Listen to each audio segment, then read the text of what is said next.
Okay, this is the part where we get into some unnecessary drama, and we say, don't do that. So, in a recent interview on The Breakfast Club, I don't know if you saw, Keri Hilson. I did see that one. Addressed the 2009 Turn Me On remix where she was dissing Beyonce. Okay? Now, Keri Hilson, for the first time, revealed in that interview that she did not write the lyrics. And she was reluctant to record, but stated that Polo the Don, the producer, Polo the Don, pressured her into doing that record and performing that verse, even though she did not want to do it, and even threatening to shelve her album because she was signed to Polo the Don if she did not do it. Now, it all came out. The lyrics were penned by Esther Dean, who took to her social media page to say that she takes accountability, she was sorry, it didn't age well, right? And she said that she co-wrote the song, co-wrote it. She was the one. She was the one that Keri Hilson said, you know, even I'm trying to protect the writer because she went on to be very famous and have her own success, and she never wanted to throw Polo under the bus. She was trying to protect Polo, although Polo went on to work with Beyonce after her career was ruined. Then Esther Dean posts. So listen, I saw it. Go ahead. So then Keri Hilson responds to Esther Dean's post and was like, hey, girl, thank you for letting me take this heat for the last 16 years. You just want to decide to post now and an apology after I've been taking this hit for 16 years. And she goes on to say, I only changed 2 lyrics. I did not co-write that song with you. I only changed 2 lyrics. So if you're going to come out 16 years later, then be honest with the people. And you still lying on top of that. So, what do you think? Because I have so the music fan in me loves that type of stuff. That insider baseball podcasty. I know it was a Breakfast Club interview, but this insight to the music that we love and have listened to and can go back in time and say, oh, remember how huge of a story this was? But then someone comes out 16 years later, opens it up and gives you a whole other perspective. I love that. I remember, love that. I can honestly tell you, I remember I was on the radio at the time that this happened. Yeah. I was in Richmond doing an afternoon drive in the DMV area, the biggest radio personality in that market. Everybody had to touch that market was coming to me. And my interviews were going viral before viral was a thing. And I remember doing a poll on the radio, because then Beyonce had Bow Down, Bitches. You remember that? Yes. And then I did a poll and I was just asking folks, are you riding with Keri Hilson? You riding with Beyonce? And it was like a huge thing because Beyonce, obviously is Beyonce and was just extremely on fire. And I feel like what happens with these artists is sometimes the producer, the writers, the people in their camp will get in their ear and be like, you're hotter than that person. You need to take them down. Keri Hilson had a big buzz. She had the videos going. People were liking her. You need to take them down. And will bait you into doing something that in your gut was not the right thing to do. And I feel bad that she didn't have enough courage to say, nah, I'm not doing that. Right, but it's 16 years later. So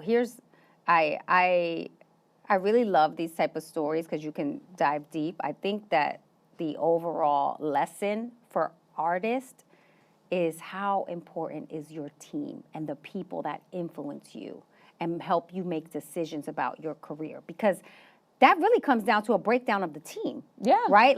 Who's writing the record, and then she's listening, or if what she's saying is true, because I don't know if he said anything. He hasn't said nothing. He hasn't spoken on it, right? So if what she's saying is true, which I think generally it was very believable when you listen to it. It's like, ooh, right? How does someone like that influence your career to make a decision that could really change the course of your musical future, right? But here's why, too. But hold that point. And Kim's got a point here. And here's why this point that Kim is making is valid. Because Keri Hilson did not have the body of work at the time that Beyonce did as a live upfront performer. Right. She did not have the level of success that Beyonce had. So that was a huge risk for a new artist to come into the game without having the caliber. The same, the caliber, the same stats. Right. And let's just be honest, the same talent, whether you agree or not, the same talent level as a Beyonce. And what you do when you get the first hint of success is you go after the top dog on the food chain. That was just a bad decision. And at the time, I remember saying, why is Keri Hilson doing this? I remember this back then too. Like, I remember that. I don't know if I believed that she was going at her. I think there was never confirmation of like, oh, those lyrics are directed to Beyonce, right? But that's what everyone was seeing. So because at the time she was like, you old hoe, have some kids, you know, sit down, have some kids, or something of that lyric. Right. It's kind of like, you know, and I could see things where artists are working in the studio. It's like, well, you're not naming names. You're just saying this so we can get away with this. And then the media is going to spin it. And you have all this conversation about it. But when you're in those environments with people who you're working with, right? Like, and that's why artists have their close-knit teams and they don't let other people in there, right? Like even, I remember when Missy said in an interview or on some show that she didn't like, was it Missy? That she didn't like people in the studio with her. Remember? Mm-hmm. Was that Missy that said that? I'm not sure if that was Missy, but I do know a lot of artists. I think it was like, you know, she couldn't be creative with people around, so she didn't want a lot of people. And forgive me if it wasn't Missy. I believe it was Missy. It's an old interview or something that I saw.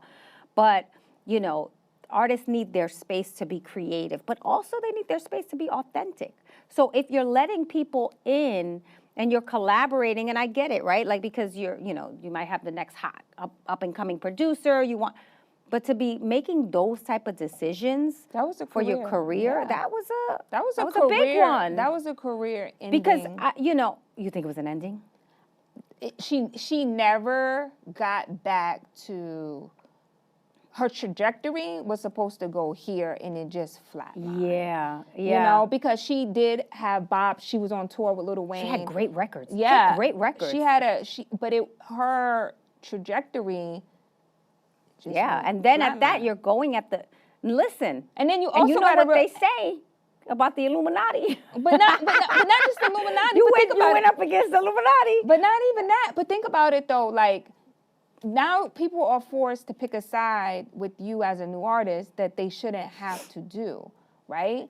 Because you think, you know, when you're coming into the game and you haven't had that level of success, but she was always a great songwriter. Yeah, Keri Hilson was always a great songwriter, always did good working behind the scenes, which is why she was signed to Polo. I'm sure she was writing records and working with artists, but she didn't have the upfront success, meaning in front of the camera success, winning awards, going on tours, doing the things that Beyonce was doing. So as a new artist coming in front of the camera, you're forcing the fans and also the industry to pick a side when you blatantly come out and say these things, right? Yep. So it's kind of like, I wouldn't have suggested that if I was Polo the Don and that's my new artist. I wouldn't have said do that. I don't know what he was thinking at the time. Maybe he was mad at GC. Right. Maybe some other things were going on. Or maybe he was part of the Illuminati. I don't know. Maybe he was part of the Illuminati. It was all a plan. No. Listen. Exactly.